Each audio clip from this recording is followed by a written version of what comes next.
नमस्कार, मैं जितेंद्र चतुर्वेदी। क्या शीश महल से जुड़े हुए मसले में सीबीआई के हाथ कुछ बड़ा लग गया है?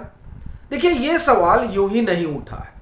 जिस तरीके से आम आदमी पार्टी की सरकार के भीतर भूचाल आया हुआ है, वो भूचाल कई संकेत और संदेश दे रहा है। और फिर ये भी आप देखिए कि अरविंद केजरीवाल ने ही मोर्चेबंदी शुरू कर दी है, खुद मैदान में उतर आए हैं। अब ये मैदान में उतरना तो जाहिर तौर पर संकेत दे रहा है और वो बहुत बड़ा है।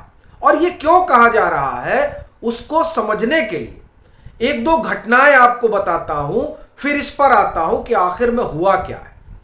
आपको एक चीज ध्यान होगी कि जब दिल्ली के शराब घोटाले में सीबीआई ने एफआईआर दर्ज किया था, 15 लोगों का नाम था उसमें। ईडी भी फिर उसमें इन्वॉल्व होती है, जांच पड़ताल आगे बढ़ती है, तब कई ऐसे नाम खुलकर सामने आते हैं जो उस सीबीआई की एफआईआर का हिस्सा भी नहीं थे। और कई ऐसे रहस्य खुलते हैं जो ये बताते हैं कि इस दिल्ली के शराब घोटाले में आम आदमी पार्टी की सरकार कितना डूबी हुई थी। और आप देखिए कि यह भी तब निकल कर आता है कि पब्लिक ओपिनियन के लिए किस तरह का सिगुफा रचा गया था और लीगल ओपिनियन को किस तरह से खारिज कर दिया गया था। हालांकि इन सब के बाद भी आम आदमी पार्टी की सरकार शुरू दिन से यह कहती रही कि उनको फंसाया जा रहा है। और जितना ज्यादा जांच आगे बढ़ी, जैसे जैसे तमाम दस्तावेज सामने आते गए, वैसे वैसे आम आदमी पार्टी इस बात को लेकर मुहिम और तेज करने लगी कि उनको और उनकी सरकार को राजनीतिक दुराग्रह के कारण फंसाया जा रहा है। और आप देखिए कि अभी तक दिल्ली के शराब घोटाले वाले मसले में जमानत नहीं मिल पाई है मनीष सिसोदिया को, चाहे राउज एवेन्यू कोर्ट से हो, चाहे हाई कोर्ट से हो। सुप्रीम कोर्ट से भी फिलहाल अभी तक राहत नहीं मिली है इस मसले में मनीष सिसोदिया को। लेकिन इसके बाद में भी ये कहा जाता है और बाकायदे अभियान चलाया जाता है। और ये जो अभियान चलाया जा रहा है, वो अभियान ही इस बात की पुष्टि कर देता है कि दाल में कुछ काला है। और यही स्थिति जो है वो शीश महल वाले मसले के साथ भी है। कैसे, उसी पर हम लोग एक एक करके बात करेंगे। लेकिन उस पर आए उससे पहले दो तीन चीजें और घटी हैं, उस पर भी एक बार की बात कर लेते हैं। एक तो जो दिल्ली सेवा कानून है वो अरविंद केजरीवाल की सरकार को परेशान कर रहा है। उस बाबत उन्होंने सुप्रीम कोर्ट का दरवाजा खटखटाया, चाहते थे कि तुरंत सुनवाई हो जाए। तो सुप्रीम कोर्ट ने कहा कि नहीं, पहले आप लोग मिल बैठ के तैयार हो जाइए, फिर आइएगा, फिर हम इसको सुनेंगे। दूसरा मसला जो है वो दिल्ली जल बोर्ड से जुड़ा हुआ है। दिल्ली जल बोर्ड में इनके एक काबिल अधिकारी हुआ करते थे अरविंद केजरीवाल के। उन्होंने 15वीं शताब्दी का मॉन्यूमेंट गिराकर अपना सरकारी आवास बना लिया था। अब वो तो नपे ही नपे, चूंकि विजिलेंस ने चूड़ी टाइट कर दी।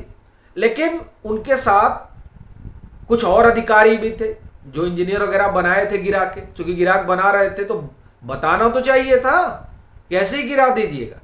तो विजिलेंस ने वहां भी चूड़ी टाइट की। तो हालत जो है वो खराब हो गई।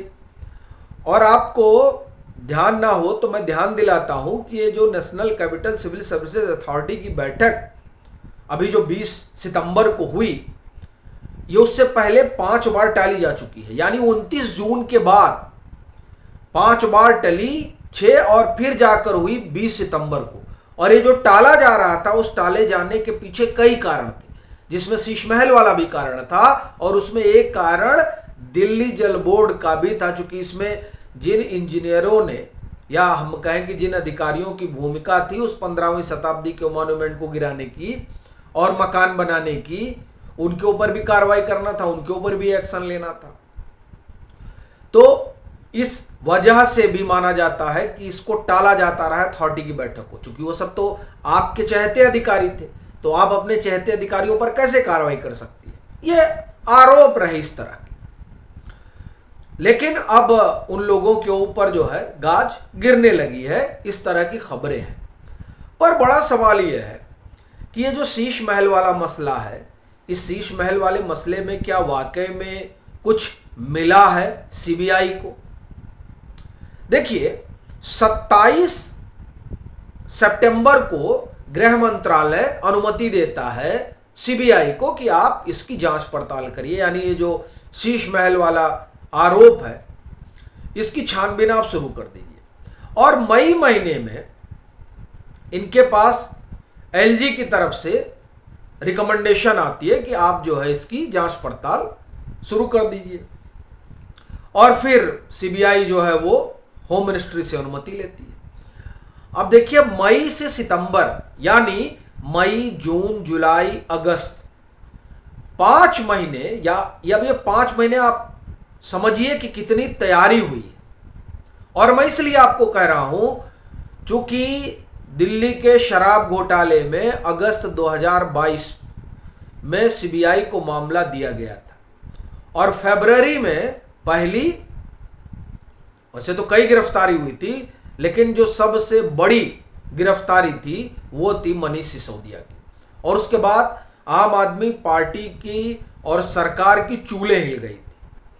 तो अगस्त के बाद सितंबर, अक्टूबर, नवंबर, दिसंबर, जनवरी, फरवरी, 6 महीने लगे थे। अभी ये जब होम मिनिस्ट्री ने अनुमति दी है तो आप देखिए कि मई से लेकर सितंबर तक 5 महीने हो गए। विजिलेंस ने बहुत कुछ जुटा लिया है, क्योंकि फाइल तैयार हुई थी और उस फाइल से ये पता चला था कि तमाम तरह की जो क्लियरेंस है वो नहीं हुई थी और किस तरह से इसको अंजाम दिया गया और इसको छुपाया गया। और उसी छुपाने के तहत जिसका रेनोवेशन होना था वहाँ पर जो है बिल्डिंग खड़ी कर दी जाती है। किसी को कानो कान खबर ना हो उसके लिए तमाम तरह के हथकंडे अपनाए जाते हैं। मसलन जो टेंडर है उसे छोटा छोटा करके दिया जाता है। तो ये तमाम चीज़ें जो हैं वो विजिलेंस के भी पास है। और विजिलेंस ने जो रिपोर्ट तैयार की है वो रिपोर्ट मुख्य सचिव ने एलजी को दी थी। और जाहिर सी बात है कि एलजी ने वो सारे मैटर जो है वो मुहैया कराए होंगे। लेकिन अब सीबीआई ने जो ये मांगा है कि आप हमें एक एक डिटेल दीजिए।